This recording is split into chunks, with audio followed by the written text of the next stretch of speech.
LibreOffice राइटाराव गोबां खाम्फाफोर होनानै निउजलेटार खालामनायनि रायज्लायनायाव फोरमायथायाव नोंथांखौ बरायबाय। बे फोरोंथायाव जों LibreOffice राइटाराव माबोरै निउजलेटार खालामनाय जायो आरो बेफोरखौ लानानै मावनो हानाय माखासे खामानिफोरनि सोमोन्दै सोलोंगोन।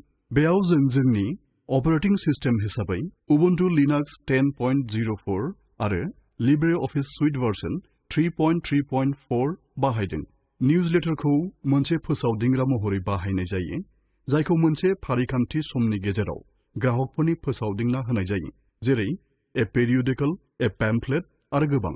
खोन्दो हिसाबै बेहा गोबां खाम्फा दङ, जायफोर बे खोन्दोआव थानाय गुबुन गुबुन लिरबिदांफोरखौ फरायग्राफोरनो गोरलै फरायनो हानाय खालामनानै होयो। LibreOffice राइटार बाहायनानै निउजलेटार खालामनो हायो, जाय लिरबिदांखौ गोरलैसिन आरो गोख्रैसिन फरायनो हानाय खालामो। फै जों फाइल न्यू टेक्स्ट डकुमेन्टआव क्लिक खालामनानै गोदान मोनसे टेक्स्ट डकुमेन्ट खुलिदिनि। फाइलनि मुंखौ निउजलेटार होनानै बे डकुमेन्टखौ सेभ खालाम।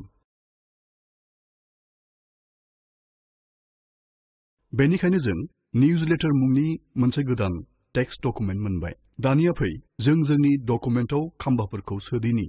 बेखौ खालामनो थाखाय गिबियावनो मेनु बाराव थानाय फरमेट बुटामाव क्लिक खालाम आरो बेनि उनाव कलमाव क्लिक खालाम। बायदि बायदि अपसनफोरजों लोगोसे मोनसे डायलग बक्सआ नुजागोन। नोंथाङा लुबैनाय बायदि कलमनि अनजिमाखौ सायख'नानै ला। बेफोर खाम्फाफोराव विड्थ आरो स्पेसिंखौ सेटिं खालामो। लोगोसेनो सेपारेटर लाइन्सनि बायदि बायदि प्रपार्टिसखौ सेटिं खालाम। जों निउजलेटार डकुमेन्टनि थाखाय कलम फिल्डनि मानखौ 2 सिम बांहोनानै मोनसे खाम्फाखौ सायख'गोन।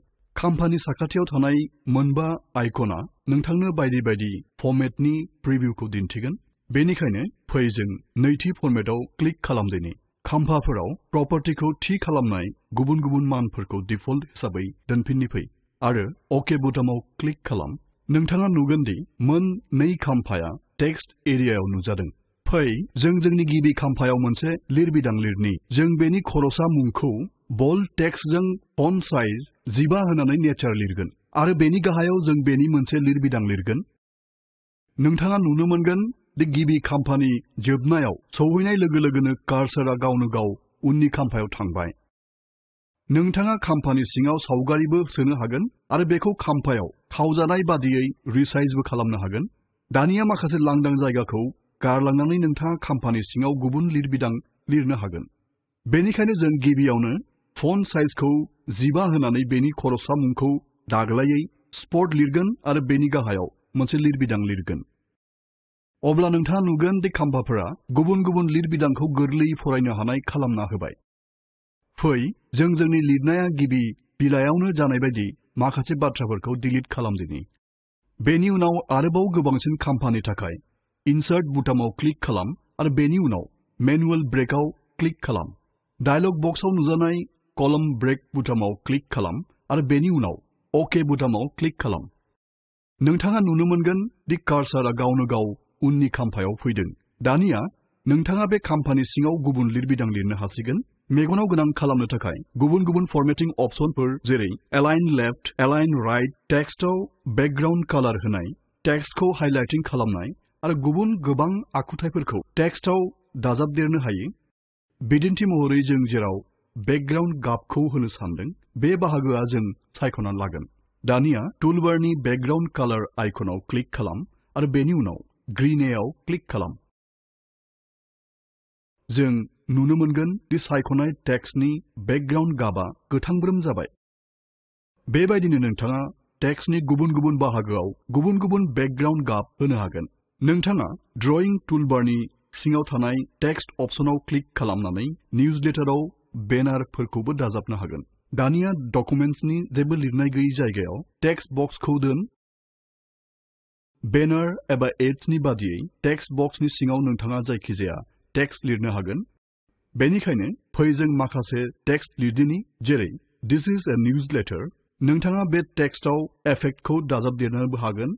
बिदिन्थि महरै गिबियावनो टेक्स्टआव राइट क्लिक खालाम आरो बेनि उनाव मेनुनि टेक्स्ट अपसनाव क्लिक खालाम। टेक्स्ट आरो टेक्स्ट एनिमेशन टेबफोर थानाय मोनसे डायलग बक्स नुजागोन। टेक्स्ट एनिमेशन टेबआव क्लिक खालाम। बे टेबनि सिङाव इफेक्ट फिल्डआव गोबां अपसनफोर थायो। निउजलेटाराव टेक्स्टखौ जोंलाय गोमोरलाय खालामनो थाखाय जों ब्लिंक अपसनाव क्लिक खालामगोन आरो जोबनायाव अके बुटामाव क्लिक खालाम। जों दिस इज ए निउजलेटार होननाय टेक्सटखौ जोंलाय गोमोरलाय जाबाय थानाय नुनो मोनगोन। बेबादिनो बायदि बायदि इफेक्ट आरो ग्राफिक्सखौ टेक्सटआव होनो हायो।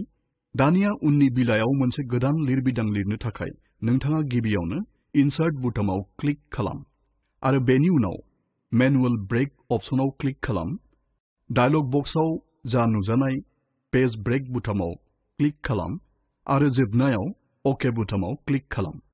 नोंथाङा नुगोन दि कार्सारआ उननि बिलायाव फैबाय। बे बिलायावनो सिगांनि बिलाइनि बादियै एसे खाम्फानि फर्मेट थायो।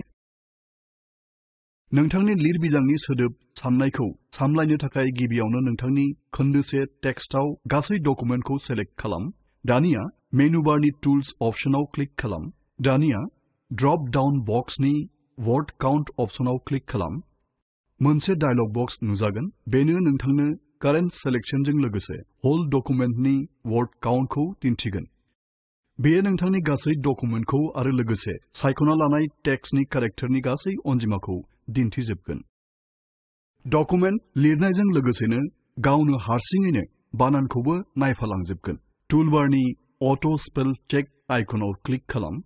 दानिया लिरबिदां लिरनाय समाव माबाफोर गोरोन्थि बानान जादोंब्ला राइटारआ गाव हारसिंनो बेफोर सोदोबफोरखौ सिगां गोजा सिनजों दिन्थिगोन। बिदिन्थि महरै जेब्ला जों केट सोदोबखौ CAAT लिरगोन आरो स्पेस बाराव थुना होगोन अब्ला जों नुनो मोनगोन दि बे सोदोबनि गाहायाव दोंसे गोजा सिन नुजादों। नाथाय जेब्ला जों सोदोबखौ गेबें खालामगोन अब्ला गोजा सिना गावनो गोमोरगोन।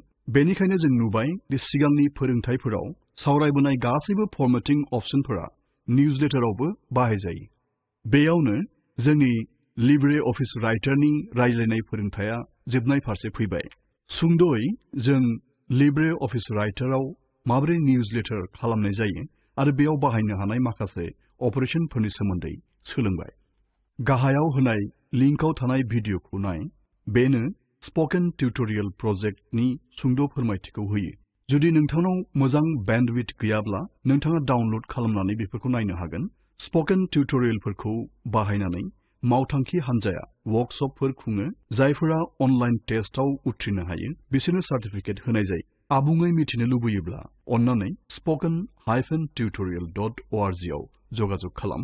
स्पोकेन टिउटोरियल प्रजेक्टआ जादों टक टु ए टीचार प्रजेक्टनि मोनसे बाहागो। बेयो भारत सरकारनि national mission on education through ICT MHRD जों मदद होजानाय। बे मिशननि बांसिन मिथिथायखौ